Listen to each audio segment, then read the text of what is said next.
जगदीश शर्मा जी, नाना पटोले, हुसैन दलवाई, जब मुख्यमंत्री योगी आदित्यनाथ मुंबई में थे तो वो भी कह रहे हैं कि निवेश ला रहा है, तो भगवा कपड़े छोड़िए भाई, ये भगवा से इतनी दिक्कत क्यों हो जाती है बार बार? जगदीश शर्मा जी, रुकिए दीपक रंजन, प्लीज।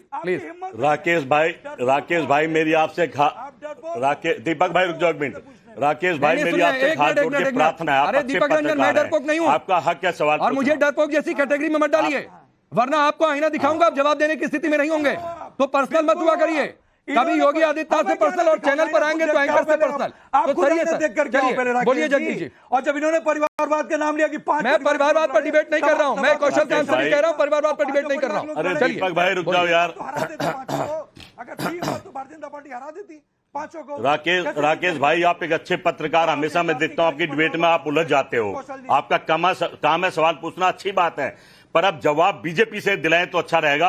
आप खुद ही बढ़ जाते हैं जवाब देने के लिए। कहने के मैं समझता हूं जिस तरह भारतीय जनता पार्टी में प्रवक्ता कह रहे थे, ईमानदारी का ढकोसला पीट रहे थे, पूरा देश को पता है ईडी सीबीआई का कैसे दुरुपयोग हो गया, देश को लूटा जा रहा है। नंबर 1। नंबर 2, अब आज ये बहस मुख्यमंत्री वर्सेस अखिलेश पर। मुख्यमंत्री संविधान के चुने हुए, शपथ लिए हुए मुख्यमंत्री है, शुरुआत तो उन्होंने करी, वो ना छेड़ते तो ना छिड़ते, कम से कम मुख्यमंत्री को मुद्दों पर बात करनी चाहिए। चाचा भतीजा सब, उन्होंने कहा था कि मैं शपथ लेता हूं किसी को द्वेष की भावना से नहीं देखूंगा, वो द्वेष शुरू में दिखा रहे हैं भाई। तो मुख्यमंत्रियों से तो सवाल पूछे जाएंगे, बोल दिया तो इसमें द्वेष कहां से आ गया? कपड़े करे तो अखिलेश बाहर बैठा है आपने, अरे भाई फिर साधु को कपड़े की बात कर दी तो क्या हो गया? अच्छा। सही मायने में तो साधु का जरूरत नहीं है राजनीति में, साधु संत महात्माओं को ज्ञान बांटना चाहिए, इस देश को दिशा दिखानी चाहिए। ये मुख्यमंत्री बन के बैठ के ज्ञान बांट रहे हैं। अच्छा। कहने के मैं समझता हूं ऑब्जेक्शन है, ये साधु संत के कपड़े एक भगवान के रूप के कपड़े हैं, और जब ये इस तरह की बात करते तो दुख होता है भारतीय लोगों को भी, आपको भी, हमें भी। भाई,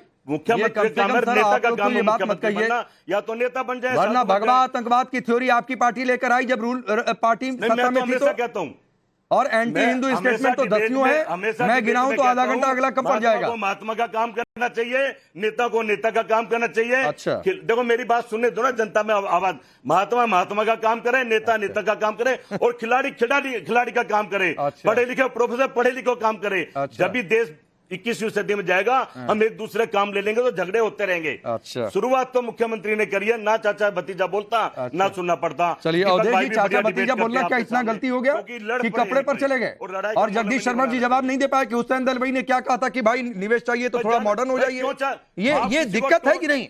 या फिर ये अवधेश जी मान लिया जाए कि फैजाबाद से एक फॉर्मूला मिला है, इसलिए बार बार भगवा पर ऐसा है। जगदीश भाई, जगदीश शर्मा जी बहुत समझदार आदमी है, लेकिन वो अटैक नहीं करा, भगवा अपनी जगह है। एक मिनट, उस वही भाषा नहीं, भगवा अपनी जगह नहीं होता है सर, ऐसा इतना सरल नहीं है। भगवा अपनी जगह नहीं है, भगवा इस देश में जब से भारत देश है, इसका इतिहास है, तब से भगवा सर्वोच्च स्थान पर पदस्थापित है सर। भगवा को सबसे ज्यादा महत्व दिया गया है कि वो सूर्य के रंग का है, वो जो है हवन से जो अग्नि निकलती है उसके रंग का है, उसको इतना हल्का मत करिए कि भगवा अलग चीज है।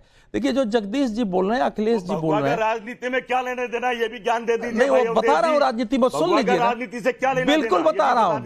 मतलब ये एक भाव है कि भाई देश में साधु संत भगवाधारी पॉलिटिक्स में क्यों आया है, और आया है तो हमको हरा क्योंकि सत्ता में क्यों है। ये जो भाव है ना अंदर में, वो भाव अलग अलग तरीके से निकल रहा है कि एक साधु जो है वो वोट तो डाले, उसको वोट डालने का तो अधिकार है, लेकिन कोई सन्यासी जो है सत्ता में नहीं रहे, वो चुनाव नहीं लड़े। ये आप देखिए कैसे किस्म का भाव है। यही भाव ये नहीं बोल सकते हैं किसी पादरी को चुनाव लड़ने का अधिकार नहीं है, किसी मौलाना को चुनाव लड़ने का अधिकार नहीं है, क्यों ये नहीं बोल सकते हैं। लेकिन ये हिंदू समाज के साधु संत अगर राजनीति में आएंगे, उस पर प्रश्न उठाएंगे। और एक धारा है आजादी के समय से इस देश में, इस समय ज्यादा प्रकट होकर निकली है, क्योंकि केंद्र में नरेंद्र मोदी की सरकार 10 साल रही है शक्तिशाली, प्रदेश में आदित्य योगीनाथ की सरकार जगह जगह रही है, तो वो जो भाव अंदर था वो प्रकट हो रहा है। अब उन्होंने भ्रष्टाचार की बात की है, तो ठीक है, योगी आदित्यनाथ जी की देखिए, जब 2017 का चुनाव हो रहा था तो 3 बड़े मुद्दे थे। एक सपा सरकार का भ्रष्टाचार, दूसरा कानून और व्यवस्था, और तीसरा था परिवार का वर्चस्व। ये 3 बड़े मुद्दे थे, और ये 3 बड़े मुद्दों पर विजय मिली है। अगर होता ही नहीं तो विजय क्यों मिलती? लेकिन बीजेपी सरकार की अपनी नाकामी है कि उन्होंने भ्रष्टाचार की ठीक से जांच करा के उस पर एफआईआर करा के कराना चाहिए था।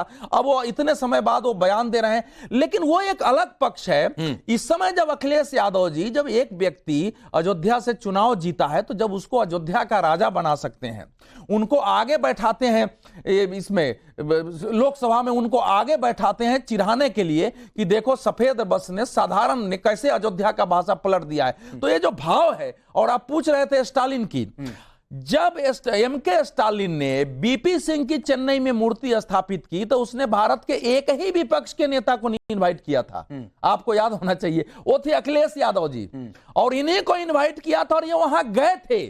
तो अब इसमें इसलिए वो जो कुछ भी एमके स्टालिन और उसकी पार्टी ने बोला कि ये हिंदू क्या है, सनातन क्या है, उसका अगर सपोर्ट नहीं होता तो क्यों जाते। लेकिन एक बड़ी लड़ाई आपने एक बड़ा अच्छा पॉइंट दिया इसमें अवधेश जी। जगदीश जी बार बार इशारा कर रहे हैं। जगदीश जी, आपने कहा ना कि साधु संतों का क्या काम है। अवधेश जी ने पूछा कि दूसरे धर्मों के जो लीडर्स हैं उनके लिए आप ऐसी बात बोलेंगे। मैं आपसे एक सीधा सवाल पूछ रहा हूं और एक लाइन का सवाल, एक लाइन का जवाब दीजिएगा, बिल्कुल बीच में नहीं आऊंगा। फिर मैं दीपक रंजन आपके पास आऊंगा। समाजवादी पार्टी ने रामपुर से किसको उम्मीदवार बनाया, आपको पता है? और वो जीते भी। जामा मस्जिद के इमाम मोहिबुल्लाह नदवी। फिर तो आपकी परिभाषा के हिसाब से इमाम को भी नहीं आना चाहिए। बोलिए सपा ने गलत किया। कांग्रेस के 25 जो है मौलाना और इमाम जो है इनके एमएलए एमपी रहे। अभी चलिए बोलिए कि गलत है। जगदीश जी बोलिए कि गलत है। जवाब दे दूं राकेश भाई, जवाब मैं जवाब दे रहा हूं, सुन ले।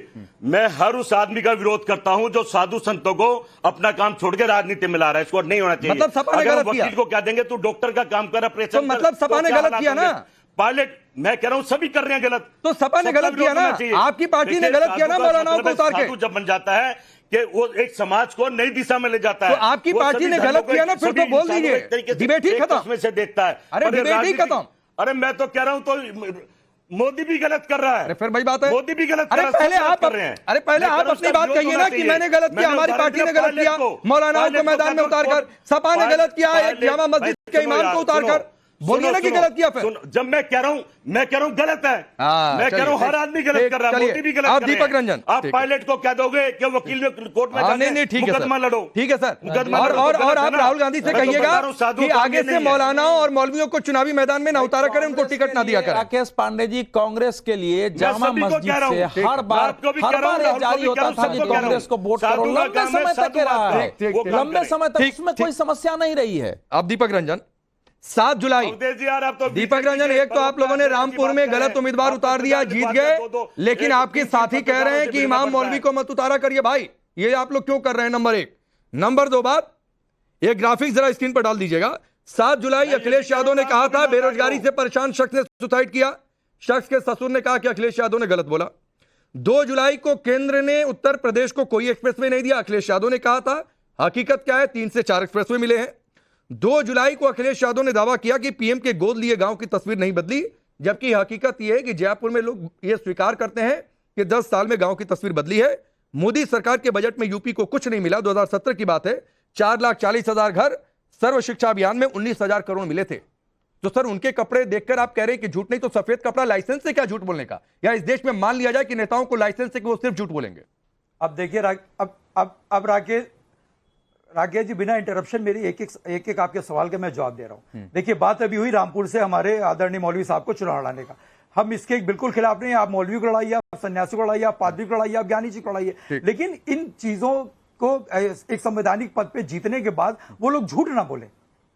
मेरी इस बात पे आपत्ति है कि बिल्कुल ठीक है, मौलाना साहब अगर आएंगे तो वहां पर अगर सदन में बोलेंगे तो अच्छी। और हमारे समझ से देखिए राकेश जी, हिंदू मुस्लिम सिख ईसाई सबको बराबरी का दर्जा होना चाहिए। आप सबको मानते होंगे, सब आपके लिए, क्योंकि लोकतंत्र में सब बराबर है। किस तरीके से रमेश बिदोड़ी जी ने सदन में जो है किस भाषा का इस्तेमाल किया था एक अपने संसद सांसद के लिए, किस तरीके से गिरिराज सिंह जी ने एक इस्तेमाल किया था। देखिए मैं किसी भी उस पर, चाहे वो कोई भी वस्त्र धारण कर रहा हो या कोई भी है, मैं उस पर नहीं जाना चाहता, लेकिन मैं इतना जोर कहना चाहता हूं कि हमारे लिए हिंदू मुस्लिम सिख ईसाई सारे बराबर हैं। अब देखिए रहा सवाल बनारस का। बनारस आज क्यूटो जो बनाने का हमारे प्रधानमंत्री जी ने सपना दिखाया था, आज क्यूटो तो नहीं बना लेकिन फ्रूटो जरूर बन गया है। वहां पर नाव चल रही है, वहां पर स्थिति क्या है और सड़कों का क्या हाल है, नालियां किस तरीके से बजा रही हैं, आपने देखा होगा, आपके रिपोर्टर वहां पे गए होंगे। दीपक रंजन, भाई आप पता नहीं बनारस या तो गए हैं, गए नहीं है, और या तो आप आंखें बंद करके बनारस गए हैं। मैं